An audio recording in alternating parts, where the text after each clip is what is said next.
Tadzoka zvekare paZimuzanzi Hub apo patinokupakururai hutapitapi hwenyaya dziri kuitika muZimbabwe. Nhasi ndauya nenyaya iyo yashungurudza maZimbabwenzi avo vakanga vadzoka kubva kuSouth Africa. Wese asina mapepa akakwana aienda nenzira isiyo kuSouth Africa ari kushungurudzika nekuti hakunazve achadzokera kuSouth Africa.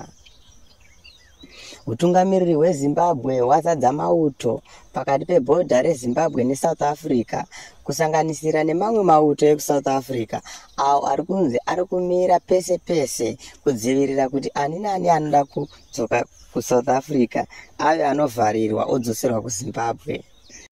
Pane urongwa hwekuti paitwe maelections ari free and fair, asi zvinonzi munhu wese anofanira kunge ari muZimbabwe, especially veavo vari kuSouth Africa vakaenda illegally.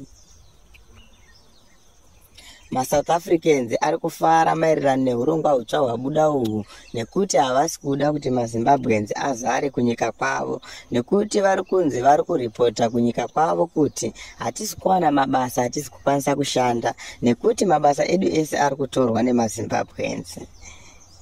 MaSouth Africans ari kuita demonstration kuratidzira kuti hatisi kuda kuti maZimbabweans adzoke kunyika kwavo. Zvino rudaviro rwavo rwanzipa nekuti mabhodha avharwa kwese kwese, kune zvinzira dzemukati dziri illegali dzavharwa, dzazadzwa masoja nemapurisa kuti vabate ani nani ari kuzama kuda kuyambuka kuSouth Africa. Uyu mutemo unonzi ucharamba uripo kusvika rini, nekuti vanokurudzira kuti ani nani anofanira kuenda kune imwe nyika anofanira kunge ane mapepa akakwana. Chiziviso kumhuri yeZimbabwe kuti kana wada kuenda kunyika isiri wada kubuda muZimbabwe, iva nemapepa akakwana, nekuti pari zvino zviri kusungisa ende ukabatwa unofira mujere.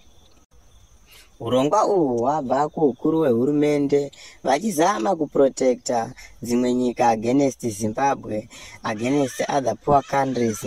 Vanoti ivo ngatishandei tisimudzire Zimbabwe yedu, tisarelaya nedzimwe nyika. So vanokurudzira kuti tsvagai zvekuita muno muZimbabwe, muwane shanduko muZimbabwe, muwane development muZimbabwe. Kana uri munyowani pachannel ino, please don't forget to subscribe, like and share our videos.